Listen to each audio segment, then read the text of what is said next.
مسلم بن ابراهيم قال حدثنا عائشة وقال حدثنا قتادة عن رضي الله عنه قال قال رسول الله صلى الله عليه وسلم يقول ابن آدم يقول ما ولدني بډاکیږي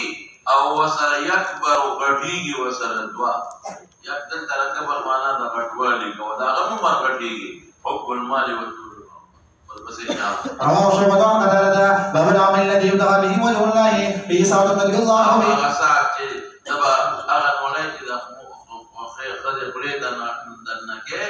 باقي من لا جذب في كلام لا رضا بشابه قال حدثنا معاذ بن مسلم قال اخبرنا عبد الله قال اخبرنا عمر بن زهري قال اخبرني محمد بن ربيع وزعم محمود انه قال رسول الله صلى الله عليه وسلم قال فجد فجاء من درب كانت من دراهم وقال سمعت اتبان بن مالك الانصاري يسمع عن بني سالم قال غدانا يا رسول الله صلى الله عليه وسلم قال لن يوافيها الدنيا يوم القيامه يقول لا اله الا الله تغني وجه الله الا حرم الله عليه النار وبه قال حدثنا قتيبة قال حدثنا يقول عبد الرحمن عن ابن ناصر وفي عن ابي هريره رضي الله عنه ان رسول الله صلى الله عليه وسلم قال يقول الله على عبد المؤمن عند جزاء اذا قبض صفيه من الدنيا ثم حسبه الى الجنه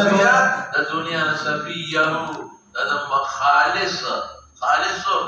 بچي لور مسه شابه باو ما يزر من زنه الدنيا وتنافس فيها الدنيا دورنا ځان ساته سیالي پکې یو بل سره مکوا دورنا ځکه چې دومره د دنیا دورنا ته توجه ورکړي دونه پکې غیبېږي سیالي سره د یو د بل نه زیات بل نه بل ضرورت مطابق کسب کوو زیات نه. وبه قال حدثنا اسماعيل بن عبد الله قال حدثني اسماعيل بن ابراهيم بن عبد وسمع عبد قال ابن شهاب حدثنا عمر بن الزبير بن سلمة بن محمد اخبره ان عمرو بن عوف وعلي بن عامر بن نبي قال شهد بدرا مع رسول الله صلى الله عليه وسلم اخبره ان رسول الله صلى الله عليه وسلم قال بين الجراح الى البحرين بجزيتها وكان رسول الله صلى الله عليه وسلم وصل على البحرين واما علي بن على بن حضرمي فقد قبل بين البحرين فسمعت الانصار بقدومه ووفد صلاه الصبح مع رسول الله صلى الله عليه وسلم فلما صرفت عن الذنوب فتبسم حيرا وقال أظنكم سمعتم بقدوم أبي عبيدة وأنه جاء بشيء قال وجدني يا رسول الله صلى الله عليه وسلم قال ابشروا أمنوا ما يسركم والله بل فقر أخشى عليكم ولكن أخشى عليكم أن تفسد عليكم الدنيا كما فسدت على من كان قبلكم یو د بل نه یعنی مقصد د دنیا ضرورت او زمنده نه ده چې دا غنه زیات کم ابو یدنا زیات کم دي تسیالي وي ها وتري يكون كما حالاتهم وبه قال حدثنا قتيبة قال حدثنا لصالح بن ابي حبيب بالخير انه قد ابن عامر بن الله دنیا کې شغل زیات شي نفسيالي خلق کینو بیا حرام او حلال تنقل بیا فردي حق او خپل حق تنقل سبب د هلاکت شو کنه بیا غفلت د ذکر الله نه راشي سبب د هلاکت شو ما تاسو د مخ کې ویلو چې دنیا چونکه پیغمبر مبارک مذمت ولې د دنیا کړې ده ځکه چې یا دې کې ډېر انعامات سړیو کې نو بیا حلال او حرام ته نه او غفلت د ذکر الله نه محض دنیا ممنوع نه ده کړه هغه په بلا دلایل د عثمان رضی الله عنه د حضور پاک زمانہ کې سونا مال په تبوک کې ورکړ او ته نو دا کوم ده عبدالرحمن ابن عوف باندې او حضور پاک په صحابه کې تفصیل کړی او خانه ساتلی دي تجارتونه صحابه کړی د نبی نام په مخ خپل حضور پاک تجارت کړی او مقصد دا دی چې بهتره دا ده چې بنده ضرورت نه زیات پسې منډې وکړي افضل دا ده نور د میراث احکامات چې دي دا چا دپاره د چا مالي چې مالي میراث سره پاره راځي او په د موسی او د حضرت خضر واقع کې نه راځي وکانه تحته کنز لهما نو که منع په دوه پیغمبرانو باندې ولا خدانه ولې محفوظ نو ممانعات دي نشته خو رجال لا تلهيهم تجارتهم ولا بيع عن ذكر الله پیغمبر او داسې سخت حالات وي صدن الباب کې بذات مساعده ورپسې شام ان رسول الله صلى الله عليه وسلم خرج فصلى عليه وحده صلاه على الميت ثم صلى بين المنبر فقال اني فرط لكم وانا شهيد عليكم اني والله لا امر الى حوض انا واني غلبت مفاتيح خزائن الارض او مفاتيح الارض اني والله ما شو بلاش کې لیکن اشاره دې تر چې امت ته ودا ملاويږي ها ما عليكم ان تشركوا بالله ولكن عليكم ان تنافسوا بها وبه قال حدثنا اسماعيل قال حدثنا ابن ناصر بن اسلم عن عطاء بن يسار عن ابي سعيد رضي الله عنه قال قال رسول الله صلى الله عليه وسلم ما خاف عليكم ما يغفر الله لكم من بركات الارض قيل ما بركات الارض قال زهرة الدنيا الدنيا نور لازمك نصر سبين ديل والى ارض بلوزي وقال له هل ياتي الخير اخو خير لو خير بشر تلقي شوف شو نبي الاسلام انتظارا للوحي حتى ظننا انه ينزل عليه ثم جعل يمسح العرق ولدت اندينا قال اين السائل قال انا قال ابو سعيد لقد حمدته منذ صفته حين العذاب اذا خبر اخكار يقول تقوسته لا ياتي الخير الا بالخير ولكن كان كرسي لما الخضر من حلوه الشين وفوق شین ته د سترګو توجه راځي، خوب ته د زړه. او هر هغه څیز چې سپرلی یې زرغونکي یقتل قتلی حیوان لره حبته د ډېر خوراک د وجې نه او یې قریب کي الا آکلة الخضرة تأکلو دا څاروي خوراک کوي حتی چې د شي وپړسېږي نو ورته مخکې فاجترت نو دا شوند وایي. اجترار څه معنی؟ شوند وایي. وسلطت وی او دس باندې کړي او عادت ورکوټو کې ثم عادت آخرت. نو څه مطلب چې په طریقه دنیا ګټه په طریقه نو استشتا خیر یاتي بالخیر. او چې داسې شی چې هغه حیوان چې خوري او سبب د باندې مکمل دنیا ته متوجه نو بیا یې خیر یاتي بشر. وان هذا المال حلوة من اخذه بحقه ګوره په حق تجارت شو ووضعه في حقه وجو خدله ورکي ونعم المعبدة هو ومن اخذه بغير حقه كان كالذي ياكل ولا يشبع. چې اکل کې یو مړیږي نو سبب د هلاکت ګرځي کنه دا به د آخرت د هلاکت ذریعہ وګرځي. وبه قال حدثنا محمد بن بشار قال حدثنا ابو قال حدثنا شعبة قال سمعت ابا حمد قال حدثني زيد بن مسلم قال سمعت عمران بن حسين عن النبي صلى الله عليه وسلم قال خيركم قرنكم الذين تابعين وكبيا بكار مشتهم. قال عمران بن بدر قال النبي صلى الله عليه وسلم قال مرتين او ثلاثه فيكون بعض ولا يسلم تو بطلب د کوي کی دروغ وو پیسو پته خیانت پکې د مناسبت اعتماد باندې کې نظرونه باندې وفا باندې او ظاهري وایي سامان مصاب بسات په کاټ ولې کوټ کې وفادي بار باندې ګرځي جهاد باندې کې چې منډي وي وجودونه کوم چې حرام خواله بشاوته. وبه قال حدثنا عبد الله بن حمد بن عاصم ابراهيم بن ابي عبد الله رضي الله عنه عن النبي صلى الله عليه وسلم قال خير الناس قرنكم الذين يلونهم الذين يلونهم يجوا من بعد قوم تسبق شهادتهم ايمان والله اشهد وبوينا. وبه قال حدثنا يحيى بن موسى قال حدثنا وفي قال اسماعيل بن قيس سمعت خبابا وقال دواء يومئذ سبان بوقته وقال لولا ان رسول الله صلى الله عليه وسلم نهى بالموت لدعوت بالموت ان اصحاب محمد صلى الله عليه وسلم قالوا ولم تنقصوا من الدنيا بشيء الناس صبر من الدنيا ما اجرهم كم دك الدنيا بشيء داوي اجرنا اجر ولا كم دك الدنيا ولا نو بارا نجدهم موجن ان ترابا بلدنگان جوړو. وبه قال حدثنا محمد بن مسلم قال حدثنا اسماعيل قال حدثنا قيس قال حدثنا خباب بن حيث انه قال ان اصحابنا الذي بصرهم ترقصوا الدنيا شيء من الناس صبر من بعد مشينا نجدهم موجن الا في التراب. وبه قال حدثني محمد بن كثير قال حدثنا سفيان بن عاصم بن خباب رضي الله عنه قال هاجرنا مع رسول الله صلى الله عليه وسلم فقال الله يا ايها الناس ان وعد الله حق ولا تغرنكم الحياه الى قول من اصحاب ولا تغرنكم الحياه الدنيا جندم دوکانه کی یعنی دا مقصود اولیونه ګرځوي چې آخرت مقصود ثانوي شي. قال ابو عبد الله سائر جموع صور قال بجاء الغرور شيطان دوکا کوون کی دا وایي. وبه قال حدثنا صاحب بن محمد قال حدثنا شيبان عن محمد بن ابراهيم القرشي قال اخبرني معاذ بن عبد الرحمن ان ابن ابي اخبره قال ابن عثمان بن عمر وجلس على المقاعد فتوضا فاصل الوضوء ثم قال رايت النبي صلى الله عليه وسلم وضوء من هذا المجلس فاصل الوضوء ثم قال من توضا من هذا الوضوء ثم المجلس فرجع من المجلس وبين له ما تقدم من ذنبه قال وقال النبي صلى الله عليه وسلم لا تقدم قال الدنيا وقمطات الى مستقل شيء غنى. باب ذهب الصالحين. وبه قال حدثنا يا محمد قال حدثنا ابو بكر بن ابي حازم عن مرداس بن اسلم رضي الله عنه قال قال النبي صلى الله عليه وسلم صالحون الاول فالاول وتبقى حمرة كحمرة بوس پشان دا پشو دا بوس او دا کجوري پاکه کې پروا په لونه ساتي قیامت په بار خان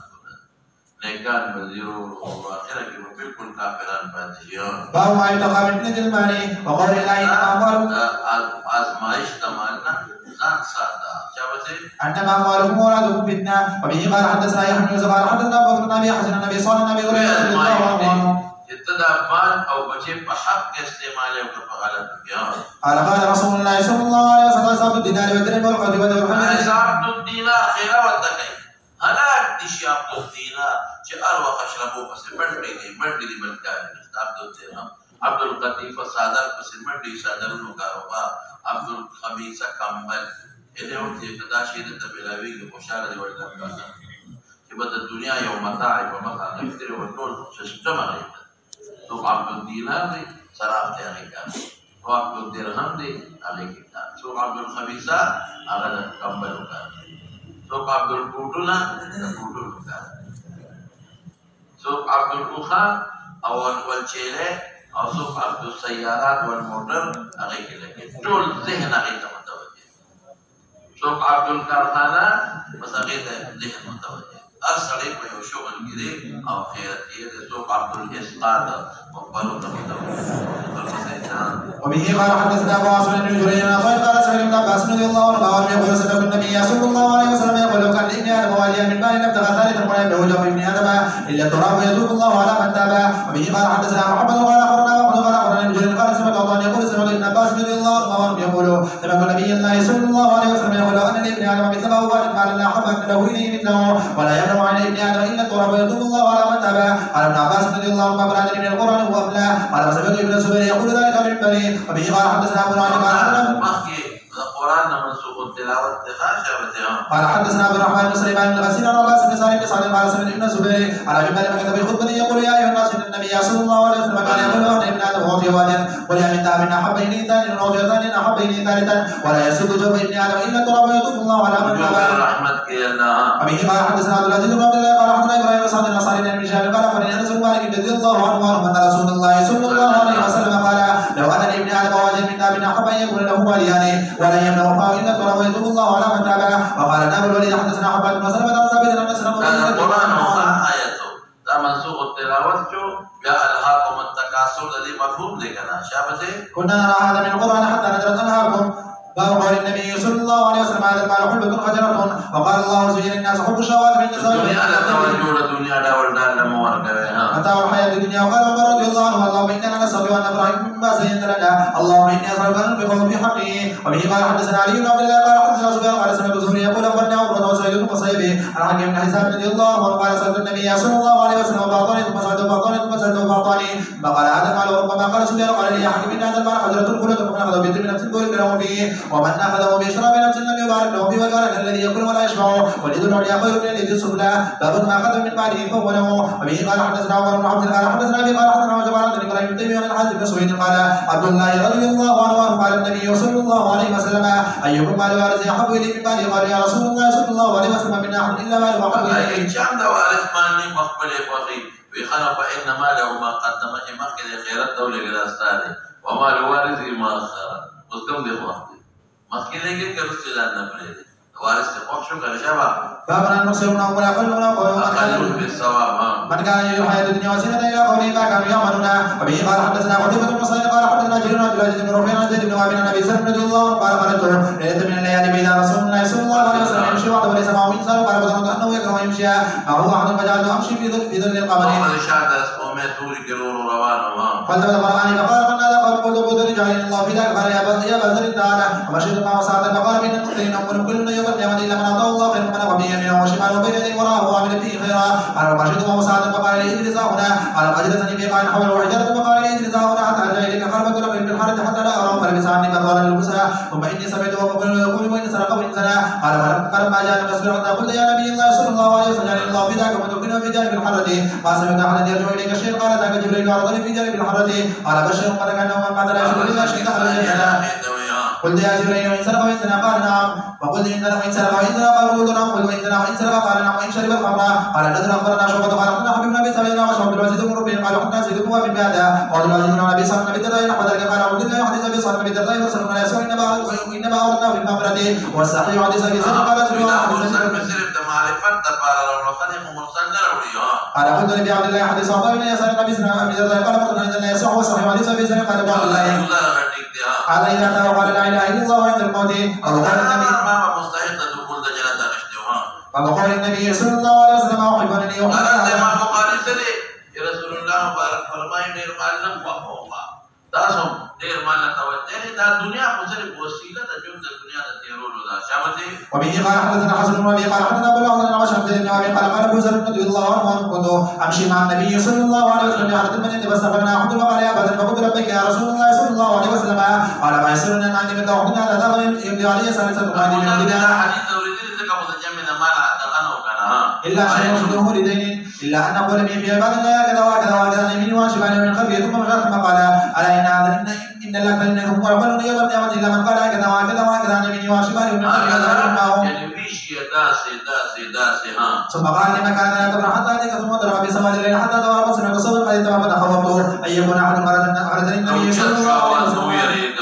أردت أن أتي يوم ذاك تقول لي لا تبرح حتى يأتيك ولم أبرح حتى أتاني قلت يا رسول الله صلى الله عليه وسلم سمعت صوتا مدعو فذكرت له فقال هل سمعته قلت نعم قال ذاك جبريل اتاني فقال ما مات من امتك لا يشرك بالله دخل الجنه قال من سلم وان سلم قال من سلم وان سلم به قال حدثنا احمد بن شيخ قال حدثنا ابي عن يوسف وقال ليس حدثني يونس بن شهاب بن عبيد الله بن عبد الله بن عتبة قال ابو هريره رضي الله عنه قال رسول الله صلى الله عليه وسلم لو كان لي مثل حديث ذا نسرني ان لا يمر علي 3 ليال وعندي منه شيء لا شيء باب الغنى من النفس اذا نفس غنى ديني او د مال غنی وسټول باندې باندې دا مالداران چې څومره دي کنه دا فورید دا نفس مال غنا یشته خو د نفس نشته دا حریصان دي ټول ورځ ټول شپه په دې سوچونو کې چې وی کارخانه په دې په مجبور دیم په صدرې مدریم په سره مشابهه وقال هو يحسب ان ما كنت من كان ولم يقول يا من قال ما يدري يعملها الا بد من ان يعملها وبه قال حدثنا احمد بن زبير قال حدثنا ابو حسن النبي صلى الله عليه وسلم رضي الله عنه مال وبنينا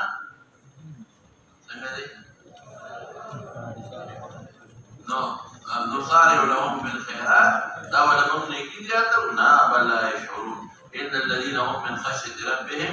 مشفقون والذين هم بآيات ربهم يؤمنون والذين هم بربهم لا يشركون والذين يؤتون ما آتوا وقلوبهم وجلة أنهم إلى ربهم راجعون أولئك يسارعون في الخيرات وهم لها سابقون ولا نكلم نفسا الا وسعها ولدينا كتاب ينطق بالحق وهم لا يظلمون بل قلوبهم في غمرة من هذا ولهم اعمال من دون ذلك وهم لها عاملون.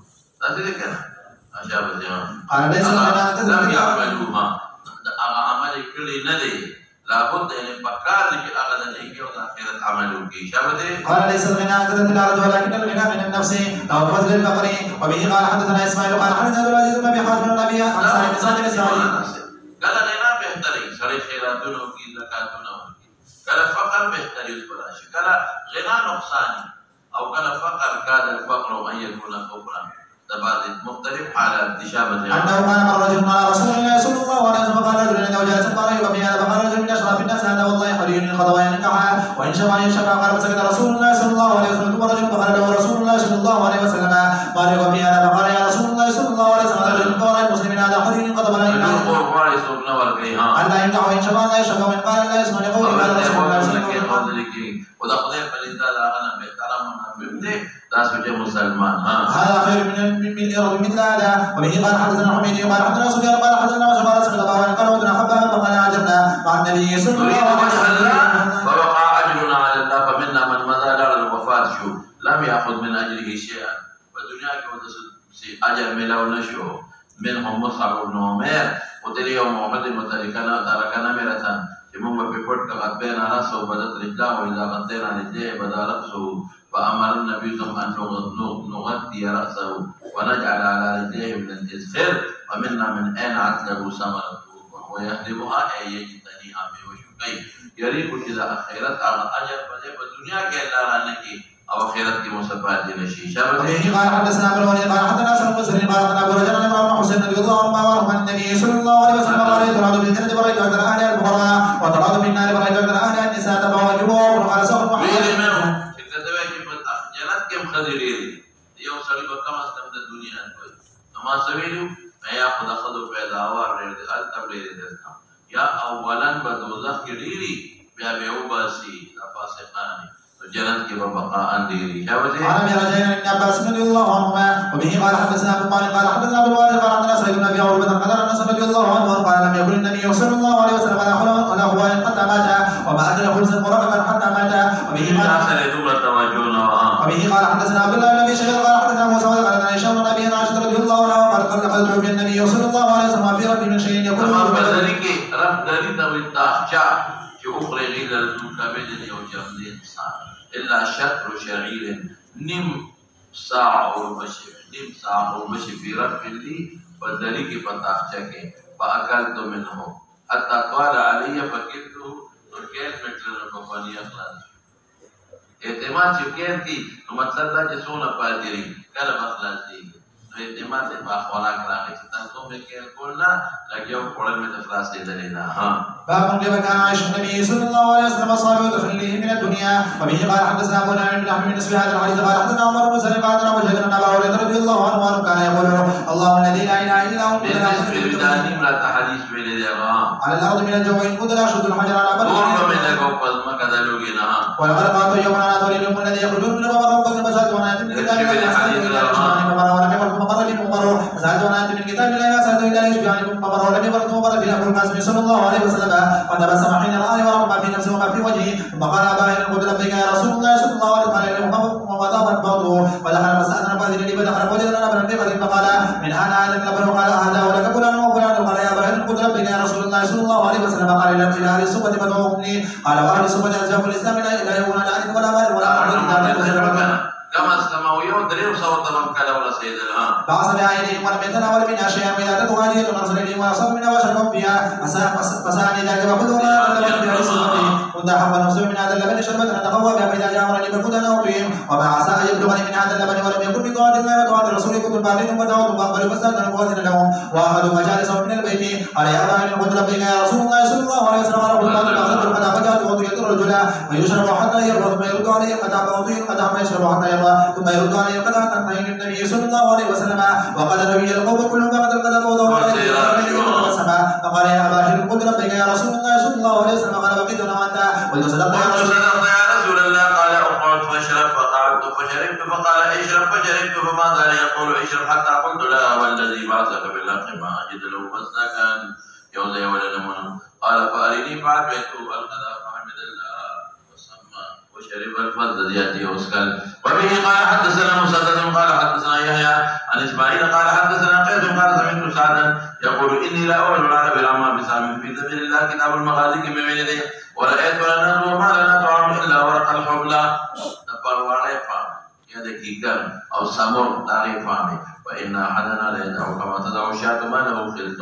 ثم أصبحت بدو أسد تعذرني عن الإسلام تتبيت مسخنك جبت إذن ودل سعيد تدعي خبر درست شيء وما مسخنا شيء وبه قال حدثني عثمان وقال حدثنا جرير عن منصور عن إبراهيم عن الأسود عن عائشة رضي الله تعالى عنها قالت ما شبع آل محمد صلى الله عليه وسلم منذ قدم المدينة بالدعاء بمر ثلاث ليال اتباع فرنتين حتى قبل وبه قال حدثني إسحاق بن إبراهيم بن عبد الرحمن قال حدثنا إسحاق بن أزرق عن مسعر بن كلام عن هلال عن عروة عن عائشة رضي الله تعالى عنها وعنهم قالت ما صلى الله عليه وسلم أكلتين في يوم إلا أحدهما تمر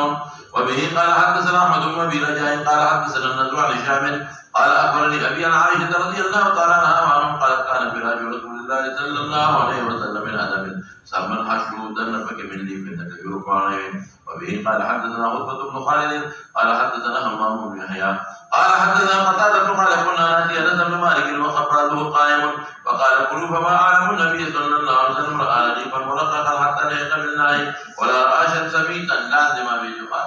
السرمل سريع بخير ويفتدي باسي بعينه قد وبه قال حدثني محمد بن المثنى قال حدثنا يحيى قال حدثنا هشام قال أخبرني أبي عن عائشة رضي الله تعالى عنها وعنه قالت كان يأتي علينا الشهر ما نوقد فيه نارا إنما هو التمر والماء إلا أن نقطع باللحيم بجانب خذ وحد تصغير روبانا وبه قال حدثني عبد العزيز بن عبد الله القبيسي قال حدثنا ابن أبي عازم